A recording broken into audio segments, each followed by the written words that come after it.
Hello दोस्तों, प्यारे बच्चों, मैं आपके लिए एक बार फिर दोबारा से बहुत ही मोस्ट बेनिफिशियल और मोस्ट इंपॉर्टेंट एरर्स लेकर के आया हूं, जिनका एनालाइज मैं आपको विद डिटेल के साथ विद डिटेल में कराऊंगा। और उम्मीद करता हूं ये 30 क्वेश्चन की लिस्ट आपके लिए बहुत ही महत्वपूर्ण होने वाली है।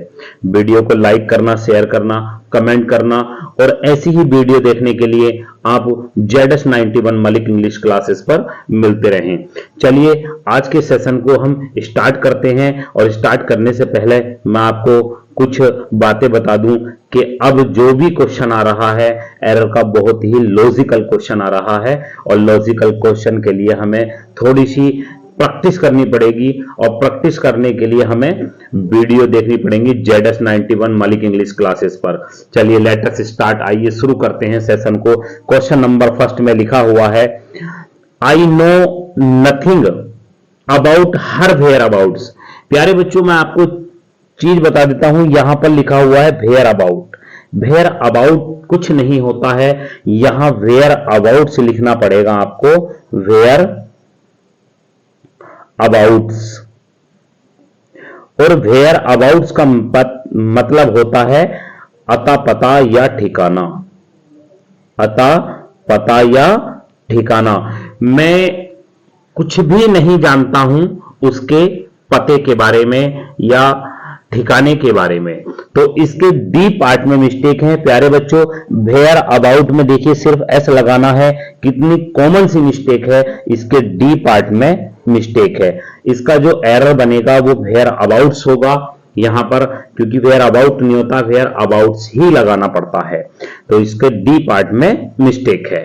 क्वेश्चन नंबर 2 देखिएगा। क्वेश्चन नंबर 2 में लिखा हुआ है आपका, there is none who can support you in this crucial period. ध्यान देना है आपको, सभी को, सभी स्टूडेंट्स मोस्टली ध्यान देंगे कि हमें हु का प्रयोग दिया गया है। हु एक रिलेटिव प्रोनाउन है, एक प्रोकंज है जो दो सेंटेंसों को आपस में संबंध दर्शाता है। लेकिन याद रखना है, हु आ जाए, हुम आ जाए, हुज आ जाए, ये हमेशा ह्यूमन बीइंग्स के लिए यूज किया जाता है। किसके लिए? ह्यूमन बीइंग्स के लिए। प्यारे बच्चों, ह्यूमन बीइंग के लिए इसको प्रयोग किया जाता है। तो आपने यहां देखिए नन ह्यूमन बीइंग नहीं है, और नन के अगर यहां पर ह्यूमन बीइंग होता तो यहां पर हु सही होता, तो यहां पर हु को काट करके हम किसका यूज करेंगे प्यारे बच्चों? दैट का प्रयोग करेंगे। तो क्वेश्चन नंबर 2 के वी पार्ट में मिस्टेक है। क्वेश्चन नंबर 2 के बी पार्ट में मिस्टेक है, यहां पर हु को हटा करके रिलेटिव प्रोनाउन दैट का यूज करेंगे आप। नेक्स्ट क्वेश्चन देखिएगा। नेक्स्ट क्वेश्चन में लिखा हुआ है, the guest home we were talking about have arrived are my relatives. प्यारे बच्चों, रिलेटिव प्रोनाउन में मैं हु और होम के बारे में आपको बता दूं, ये बहुत ही मोस्ट इंपोर्टेंट केस होता है, जहां पर भी आपको वर्ब या हेल्पिंग वर्ब, कोई भी हो दोनों में से, या हेल्पिंग वर्ब आपको खाली मिल जाए, अकेली मिल जाए, तो हम हु का प्रयोग करते हैं, क्योंकि हु सब्जेक्टिव केस की तरह कार्य करता है। किसकी तरह? Subjective case. और होम ऑब्जेक्टिव केस की तरह कार्य करता है। अब आपको बता दूं, होम ऑब्जेक्टिव केस के लिए कार्य इसलिए करता है क्योंकि दोनों क्लाउज बराबर होने पर होम का प्रयोग करेंगे, सिंगल क्लाउज, एक क्लाउज रह जाने पर हु का प्रयोग करेंगे। सेंटेंस पढ़ेंगे आप लोग, the guest home we were talking. अब गेस्ट के हिसाब से प्यारे बच्चों हमें जो है अबाउट हैव अराइव्ड, जो मेहमान आ पहुंचे, पहुंच चुके होंगे, पहुंच चुके हैं, आप पहुंच चुके हैं, तो home we were talking about, हम उनके बारे में बात कर रहे हैं, तो यहां पर आर माई रिलेटिव्स, जो कि हमारे क्या हैं? संबंधी हैं। तो भाई यहां पर होम को हटा करके हु का प्रयोग करना पड़ेगा प्यारे बच्चों, क्योंकि यहां पर आर माई रिलेटिव्स ये पूरा ही क्लाउज बचा हुआ है।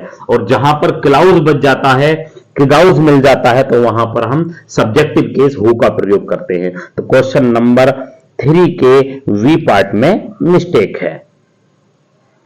नेक्स्ट क्वेश्चन देखिएगा। नेक्स्ट क्वेश्चन में लिखा हुआ है as a student of arts, चूंकि एक कला का विद्यार्थी होने के वजह से you are much better than him.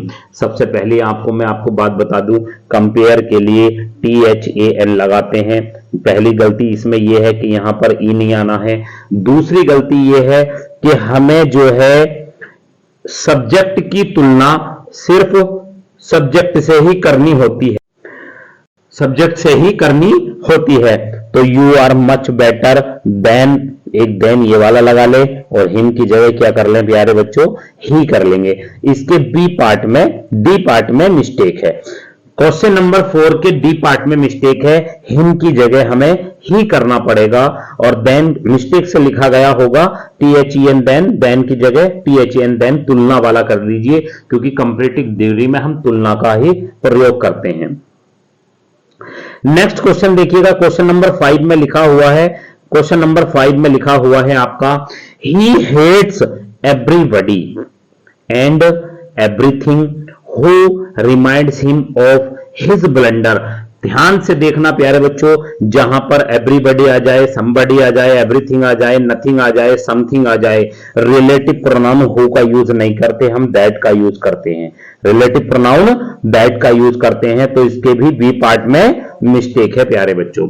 इसके भी कौन से पार्ट में मिस्टेक है, वी पार्ट में मिस्टेक है। क्वेश्चन नंबर 6 देखिएगा। क्वेश्चन नंबर 6 में क्या लिखा हुआ है, 6 में लिखा हुआ है being often ill and frequently absent, यानी कि अक्सर बीमार होने की वजह से और लगातार absent होने की वजह से she had no opportunity to complete his work, उसे कोई भी अवसर नहीं मिला अपने कार्य को पूरा करने का, और डू मच ऑफ इन टोटो। अब देखो आपको एक चीज ध्यान देखनी, जैसा सब्जेक्ट होगा वैसा ही पॉजेसिव केस होगा। तो यहां पे हिज की जगह क्या लगाएंगे, हर लगाएंगे प्यारे बच्चों। इसके सी पार्ट में मिस्टेक है। क्वेश्चन नंबर के 6 के सी पार्ट में मिस्टेक है। नेक्स्ट देखिएगा, क्वेश्चन नंबर 7 देखिएगा। 7 में लिखा हुआ है taking breakfast he went to the office and ordered the staff to complete the work without any further delay. ध्यान देना है, एक काम समाप्त होने के बाद ही दूसरा काम किया जा रहा है, हमारा परफेक्ट पार्टिसिपल में चला जाता है। परफेक्ट पार्टिसिपल में क्या होता है, एक कार्य समाप्त होने के बाद ही दूसरा कार्य होता है। यानी कि जैसे एग्जाम्पल के तौर पे मैं अगर बात करूं, शिक्षा पूरी करने के बाद ही मैं अमेरिका चला गया, तो इसने शिक्षा पूरी की, तो यहां पर लिखा टेकिंग ब्रेकफास्ट, यानी कि खाना नाश्ता करने के बाद ही वेंट टू द ऑफिस, वह ऑफिस गया, एंड ऑर्डर्ड द स्टाफ, और स्टाफ को आदेश दिया टू कंप्लीट द वर्क, यानी कि कार्य को पूरा करें, विदाउट एनी फर्दर डिले, कोई भी बिना देरी किए जल्दी ही काम को पूरा करना है। तो यहां पर यह सेंटेंस गलत है। जो भी हमारा परफेक्ट पार्टिसिपल होता है वो हमारा हैविंग से बनता है।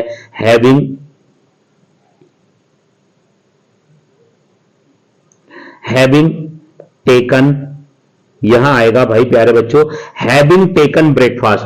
तो क्वेश्चन नंबर 7 बहुत ही ज्यादा मोस्ट इंपोर्टेंट है। क्वेश्चन नंबर 7 के ए पार्ट में मिस्टेक है, टेकिंग ब्रेकफास्ट की जगह हैविंग टेकन ब्रेकफास्ट करना पड़ेगा, क्योंकि दो कार्य हो रहे हैं और जब भी दो कार्य होते हैं तो वो परफेक्ट पार्टिसिपल में चले जाते हैं प्यारे बच्चों।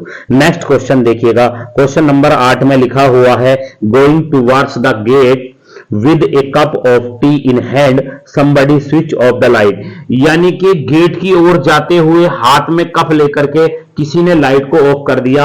ऐसी कंडीशन में प्रेजेंट पार्टिसिपल की हमें घटना याद आती है, और प्रेजेंट पार्टिसिपल में क्या होता है, हमेशा याद रखना, प्रेजेंट पार्टिसिपल में दो कार्य चल रहे होते हैं, लेकिन अगर करने वाले दोनों अलग अलग होते हैं तो सेंटेंस की शुरुआत हम व्हाइल से करते हैं। कोई तो जा रहा होगा हाथ में ग्लास लेकर के, टी का कप लेकर के, तो यहां पर क्वेश्चन नंबर 8 के ए पार्ट में मिस्टेक है। यहां पर लिखना पड़ेगा आपको व्हाइल सी वाज या he was, while she was या he was going towards the gate with a cup of tea in hand, somebody switch off the light. तो आंसर आ जाएगा इसका ए पार्ट में मिस्टेक है। नेक्स्ट क्वेश्चन देखिएगा, next question में लिखा हुआ है he does nothing but to find faults with others and laugh at them. देखिए प्यारे बच्चों, मैं अपनी इससे पहली वीडियो में भी करा चुका हूं आपको कि कुछ कंजक्शन हमारे पास ऐसे हैं जिनके बाद हमें बेयर इंफिनिटिव का प्रयोग करना होता है। और बेयर इंफिनिटिव क्या होता है? बिना टू के मेन वर्ब की फर्स्ट फॉर्म का आना। बिना टू के मेन वर्ब की फर्स्ट फॉर्म का आना ही बेयर इंफिनिटिव कहलाता है।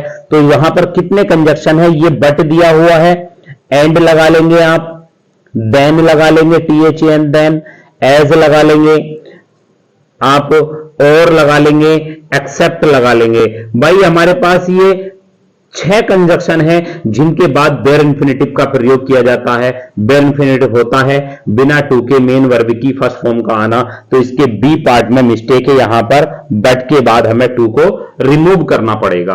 क्वेश्चन नंबर 9 के वी पार्ट में मिस्टेक है। नेक्स्ट क्वेश्चन देखिएगा, नेक्स्ट क्वेश्चन 10 में लिखा हुआ है the chief minister should not let the terrorist activities to grow in our state. फिर बता रहा हूं एक बार फिर 10 नंबर वाले एरर में बेयर इंफिनिटिव का एरर है। हमारे पास कुछ वर्ब ऐसी है जिनके बाद हमें बेयर इंफिनिटिव का प्रयोग करना है। बेयर इंफिनिटिव मैंने अभी बताया आपको, बेयर इंफिनिटिव क्या होता है? बिना टू के मेन वर्ब की फर्स्ट फॉर्म का आना ही बेयर इंफिनिटिव कहलाता है। कौन कौन सी वर्ब है? एक तो लेट है, एक विड है, लेट बिड, मेक है, नाउ KNOW नाउ है, नाउ, हेल्प, फील,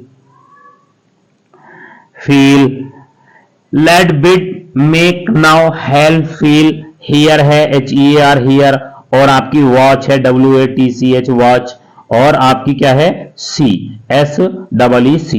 हमारे पास 9 वर्ब हैं प्यारे बच्चों। इन 9 वर्ब के हमें क्या करना है? इनके बाद ऑब्जेक्ट होने पर देखिए हमें बेयर इंफिनिटिव लगाना होता है। अब देखिए क्वेश्चन नंबर पढ़ लेंगे। The chief minister should not late आ गया, द टेररिस्ट एक्टिविटीज ये आ गया ऑब्जेक्ट, टू ग्रो, तो यहां से हम टू को रिमूव कर देंगे। इसके डी पार्ट में मिस्टेक है भाई। क्वेश्चन नंबर 10 के डी पार्ट में मिस्टेक है। नेक्स्ट देखिएगा क्वेश्चन नंबर 11 में लिखा हुआ है many persons are coming to his concert to hear him.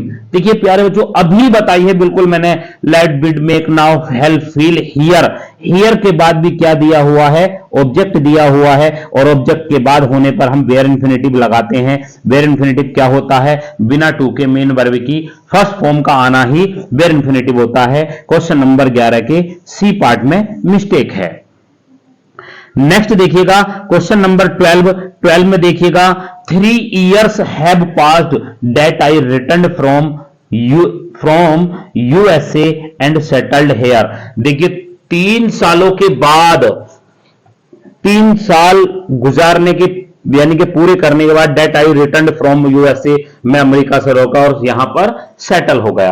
अब आपको एक चीज ध्यान देनी है, मैं आपको बहुत महत्वपूर्ण बात बताना जा रहा हूं। एक कंजक्शन आता है हमारे पास सिंस। क्या आता है प्यारे बच्चों? सिंस ही एक ऐसा कंजक्शन है जिसके बाद पास्ट इंडेफिनिट में होता है और उसका दूसरा वाला क्लाउज जो होता है वो प्रेजेंट परफेक्ट में होता है। लेकिन यहां पर कंजक्शन दिया हुआ है दैट। भाई दैट के साथ ऐसा नहीं है, तो दैट को काट करके हमें क्या लगाना है प्यारे बच्चों? सिंस का यूज करना है। किसका यूज करना है? सिंस का, क्योंकि सिंस ही एक ऐसा कंजक्शन है जो past indefinite to present perfect लेता है। तो यहां पर दैट की जगह हम सिंस का प्रयोग करेंगे। क्वेश्चन नंबर 12 के वी पार्ट में मिस्टेक है। क्वेश्चन नंबर 12 के बी पार्ट में मिस्टेक है। नेक्स्ट क्वेश्चन देखिएगा, क्वेश्चन नंबर 13 में लिखा हुआ है the captain asked the players to go to market and buy some fruits as apples, oranges, bananas. देखिए कप्तान ने प्लेयर से पूछा to go to the market, यानी कि मार्केट जाओ और कुछ फल खरीद कर लाओ, जैसे कि सेब, संतरे, और केले, ये चीज दी गई है। तो ऐसी कंडीशन में हम एज का यूज नहीं करते, हम करते हैं लाइक का यूज करते हैं। किसका? लाइक का। लाइक का मतलब ही क्या होता है? जैसे बनाना, केले, ठीक है, एप्पल्स, सेब, ऑरेंजेस, संतरे। बहुत ही महत्वपूर्ण मोस्ट इंपोर्टेंट एरर है प्यारे बच्चों आपके लिए। क्वेश्चन नंबर 13 हो सकता है इस तरीके का कोई भी क्वेश्चन बन जाए। क्वेश्चन नंबर 13 जो लिखा हुआ है एज यहां से हटा देंगे, लाइक आपको लगाना है। और आपको ध्यान रखना है इस 30 नंबर की सीरीज बहुत ही महत्वपूर्ण होने वाली है। वीडियो को इसकी बिल्कुल भी नहीं करना है आप लोगों को, और बहुत ही जबरदस्त तरीके से एनालाइज करा रहा हूं आपको। एक एक नियम आपको याद कर कर चलना है, और ऐसे बच्चों को भी शेयर करना है जो पढ़ना चाहते हैं लेकिन पढ़ नहीं पाते हैं, उनको भी शेयर करिएगा। जबरदस्त एरर और बताइएगा कि ZS91 मलिक इंग्लिश क्लासेस पर आप कोई सी भी वीडियो देखिएगा, आपको सारे ही एरर एक से एक मोस्ट इंपोर्टेंट, एक से एक मोस्ट रूल के साथ आपको मिलेंगे। तो नेक्स्ट देखिएगा क्वेश्चन नंबर 14 में लिखा हुआ है, since the festival of Diwali is approaching my son has bought many fireworks as rockets and crackers. देखिए दिवाली के अवसर नजदीक आने की वजह से मेरा बेटा बहुत सारे क्या है आतिशबाजी को खरीद कर लाया, जैसे कि रॉकेट्स, क्रैकर्स। अब देखिए आपको चीज अभी बताइए मैंने क्वेश्चन में, जब कोई चीज जैसे के अर्थ में आती है हम लाइक का यूज करते हैं। यहां पर एज हटा दीजिए, इसके बी पार्ट में मिस्टेक है, यहां पर हमें लाइक लगाना होगा। क्या लगाना होगा? लाइक लगाना होगा। क्वेश्चन नंबर 14 के डी पार्ट में मिस्टेक है भाई। नेक्स्ट देखिएगा क्वेश्चन नंबर 15। क्वेश्चन नंबर 15 में लिखा हुआ है, this shirt is comparatively better than the other one we saw in corner shop yesterday. प्यारे बच्चों एक चीज मैं आपको बता देता हूं, जहां भी कंपैरेटिवली आ जाता है या रिलेटिवली आ जाता है, रिलेटिवली जहां पर कंपैरेटिवली और रिलेटिवली आ जाता है तो वहां पर हम किसी भी डिग्री का प्रयोग यानी कि कंपैरेटिव डिग्री का यूज नहीं करते। वहां पर हम किस डिग्री का प्रयोग करते हैं? पीडी का करते हैं भाई प्यारे बच्चों। किसका? पॉजिटिव डिग्री का प्रयोग करते हैं। दिस लिखा हुआ है, this shirt is comparatively better की जगह हमें क्या करना है? गुड करना है प्यारे बच्चों, गुड। और एक चीज और ध्यान दे दूं, ये कंजक्शन लिखने में थोड़ी मिस्टेक हो गई होगी, यहां पर THAN बैन कर लो। पीछे भी मैंने आपको बताया है तुलना के लिए THAN बैन का प्रयोग करते हैं। इसके बी पार्ट में मोस्ट ज्यादा मिस्टेक है, इसके बी पार्ट में मिस्टेक है भाई प्यारे बच्चों। क्वेश्चन नंबर 15 में आइए नेक्स्ट क्वेश्चन देखते हैं। नेक्स्ट क्वेश्चन में लिखा हुआ है नेक्स्ट क्वेश्चन 16 में लिखा हुआ है, देखिए, she does not have some money to buy a new refrigerator so she is buried. यानी कि इसीलिए वह चिंतित है, यानी कि इतना पैसा वह उसके पास इतना मनी नहीं, इतना धन नहीं है कि वो नया रेफ्रिजरेटर खरीद ले। सो इसीलिए सी इज बरीड, वह चिंता में है। तो देखिए आपको एक चीज बता देता हूं प्यारे बच्चों, बहुत ही मोस्ट इंपोर्टेंट एरर है। बाद में मत कहना कि सलीम सर ने बताया नहीं था कि बहुत ही मोस्ट इंपोर्टेंट एरर है। She does not have some money. देखिए कोई भी वाक्य अगर निगेटिव होता है तो हम सम का यूज नहीं करते हैं प्यारे बच्चों, एनी का यूज करते हैं। किसका? एनी मनी रखेंगे। कहीं भी सेंटेंस आपका निगेटिव आ जाए और सम लगा हुआ हो तुरंत हटा देंगे, आप एनी का प्रयोग करेंगे। निगेटिव सेंटेंस में एनी का प्रयोग किया जाता है कुछ के लिए। तो क्वेश्चन नंबर 16 के वी पार्ट में मिस्टेक है। क्वेश्चन नंबर 16 के वी पार्ट में मिस्टेक है।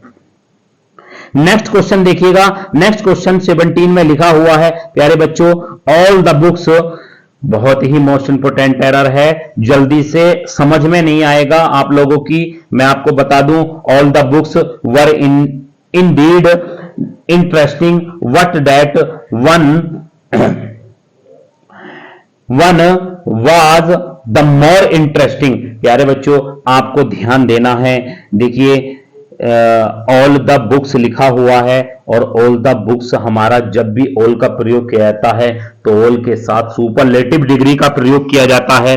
ऑल के साथ सुपरलेटिव डिग्री का प्रयोग करते हैं हम। तो यहां पर दी गई है the more interesting, comparative degree more को काट करके यहां पर मोस्ट का प्रयोग करना पड़ेगा आपको। किसका? मोस्ट का। तो यानी कि 17 के डी पार्ट में मिस्टेक है। नेक्स्ट चलिए आगे चलते हैं प्यारे बच्चों। क्वेश्चन नंबर 18 में देखिए लिखा हुआ है, एक एक क्वेश्चन को बहुत ही अच्छे से एनालाइज करें और अपनी नोटबुक में नियम को नोट करते रहें, और ऐसे ही एरर पाने के लिए आप ZS91 मलिक इंग्लिश क्लासेस पे मिलते रहें और हर रोज एरर की वीडियो देखते रहें, जो 12-13 अक्टूबर SSC स्टेनोग्राफर के लिए बहुत ही महत्वपूर्ण होने वाली है। The chapter of this grammar book is full of errors, यानी कि पूरी की पूरी किताब का ग्रामर की वो किससे भरी पड़ी है? गलतियों से। दैट शोज, जो ये दर्शाती है the carelessness of the proof reader, जो प्रूफ रीडर है उसकी लापरवाही को दर्शाती है। भाई प्यारे बच्चों आपको ध्यान रखना है, देखिए बोथ के बाद BOTH, ये बोथ के बाद दा का प्रयोग किया जाता है, बोथ द चिल्ड्रन, और होल से पहले दा का प्रयोग किया जाता है। देखिए द होल चैप्टर, तो हमें लिखना पड़ेगा the whole chapter. Question number 18 most important, A part में मिस्टेक है। द होल, होल कहीं भी आ जाएगा, होल से पहले दा का प्रयोग किया जाएगा, बोथ आ जाएगा, बोथ से बाद में दा का प्रयोग किया जाएगा। ये क्वेश्चन नंबर 18 के ए पार्ट में मिस्टेक है भाई। नेक्स्ट क्वेश्चन देखिएगा, नेक्स्ट क्वेश्चन 19 में लिखा हुआ है, अंडर नो सर्कमस्टेंसेस, नोट कर लीजिएगा अपनी बुक में, जहां भी प्रीपोजिशन प्लस स्थान या किसी नाउन का बात कर दी जाती है, preposition plus noun, preposition plus noun या हमारा कोई निगेटिव वर्ड, तो हमें वहां पर याद रखना है, आपको ध्यान देना है। केस ऑफ इन्वर्जन बनता है। केस ऑफ इन्वर्जन क्या होता है? शुरुआत में या तो प्रीपोजिशन होगी, फिर स्थान होगा, फिर उसके बाद हेल्पिंग वर्ब होगी। तो हमारा यहां पर कैन लगा हुआ है, कैन को हम पहले ले आएंगे वी से पहले। तो under no circumstances can we help you in this normal immoral projector.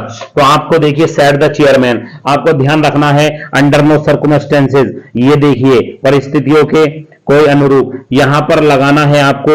ये फ्रेज याद रखनी है। ऐसी फ्रेज अगर आपको दी होगी, केस ऑफ इन्वर्जन बनेगा।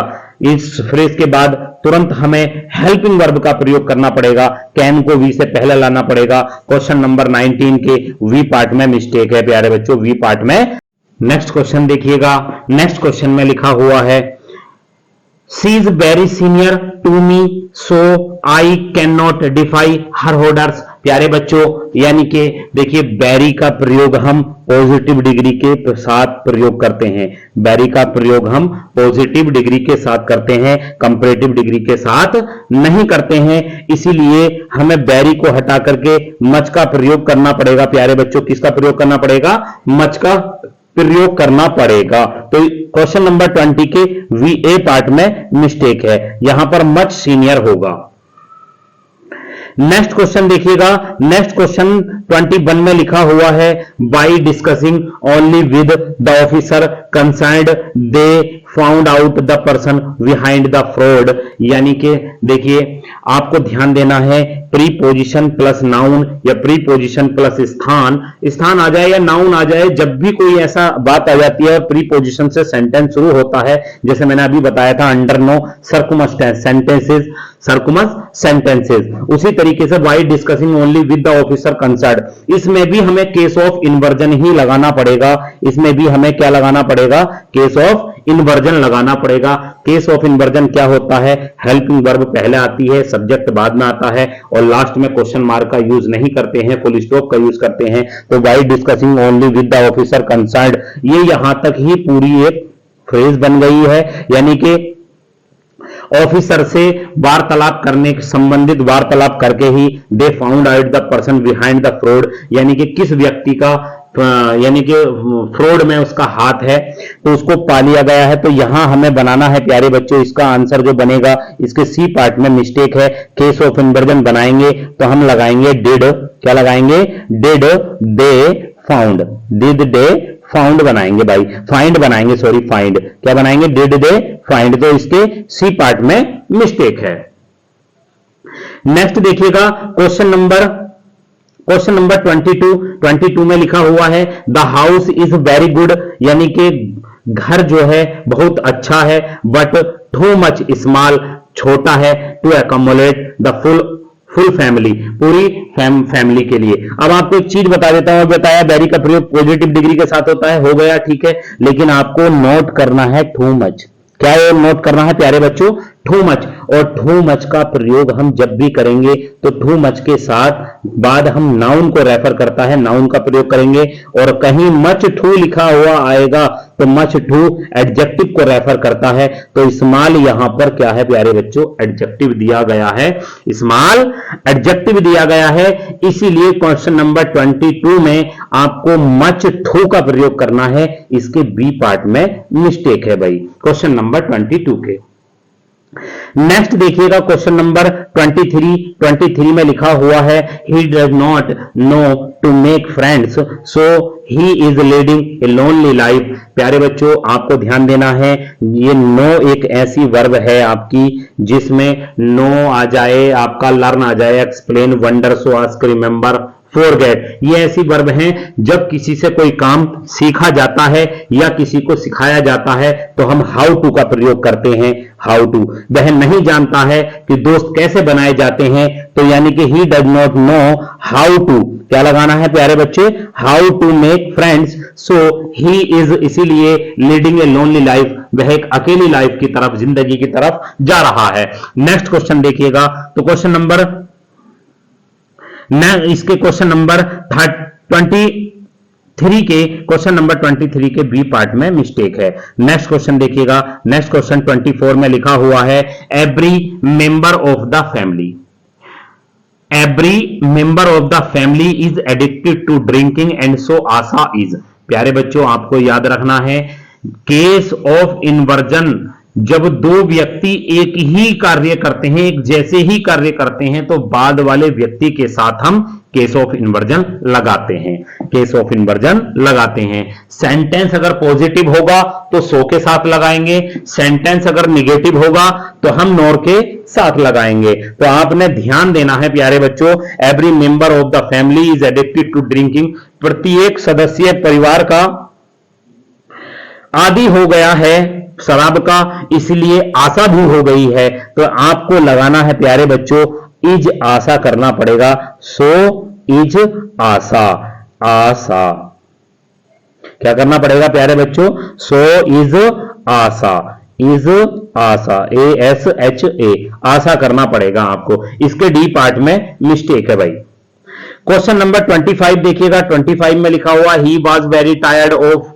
Work so he said that he would not company us. देखिए प्यारे बच्चों वह बहुत ज्यादा थका था कार्य की वजह से, इसीलिए उसने कहा कि वह हमारे साथ कंपनी नहीं करेगा। तो यहां पर याद रखना है आपको, क्वेश्चन नंबर 25 नो एरर है, इसके किसी भी पार्ट में मिस्टेक नहीं है, इसका ई आंसर आ जाएगा। क्वेश्चन नंबर 26 देखिएगा, क्वेश्चन नंबर 26 में लिखा हुआ है ही was very tired of work so he said that he would not. अरे ये तो सेंटेंस 25 ही रिपीट हो गया प्यारे बच्चों, ये नो एरर है, कोई गलती नहीं है इसमें, ठीक है। क्वेश्चन नंबर 27 देखिएगा, क्वेश्चन नंबर 27 में लिखा हुआ है आपका, क्वेश्चन नंबर 27 में लिखा हुआ है if it was so poetry would cease to matter. प्यारे बच्चों आपको याद रखना है, सेंटेंस जब भी इफ से स्टार्ट होगा और उसके बाद हमारा कंडीशनल सेंटेंस हो जाता है,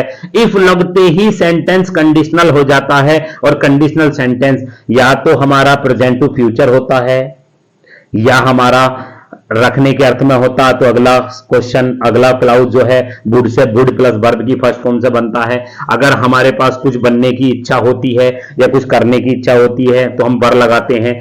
तो इफ के बाद अगर हमारा सिंगुलर नाउन हो या प्लूरल नाउन हो, कोई फर्क नहीं पड़ता, सिंगुलर प्रोनाउन हो या प्लूरल प्रोनाउन हो, हमें वर ही लगाना है। तो वाज की जगह हमें क्या लगाना है? वर लगाना है। If it were so poetry would cease to matter, तो इसका आंसर आ जाएगा ए। क्वेश्चन नंबर 27 का आंसर आ जाएगा प्यारे बच्चों, ए आ जाएगा। नेक्स्ट क्वेश्चन देखिएगा 28 में लिखा हुआ है the condition of the people living in rural areas is very bad. देखिए जो स्थिति है गांव में रहने वाले लोगों की, यानी कि रूरल देहाती क्षेत्र में, तो आर वेरी बैड, वो बहुत ही ज्यादा खराब है। तो इसका जो सेंटेंस का सब्जेक्ट है वो द कंडीशन है, और कंडीशन के हिसाब से ये सिंगुलर बनता है। तो यहां पर इज की जगह हमें, आर की जगह हमें क्या लगाना पड़ेगा प्यारे बच्चों, इज लगाना पड़ेगा। इसके डी पार्ट में मिस्टेक है, क्वेश्चन नंबर 28 के डी पार्ट में मिस्टेक है। क्वेश्चन नंबर 29 देखिएगा, 29 में लिखा हुआ है the smell of these rose flowers.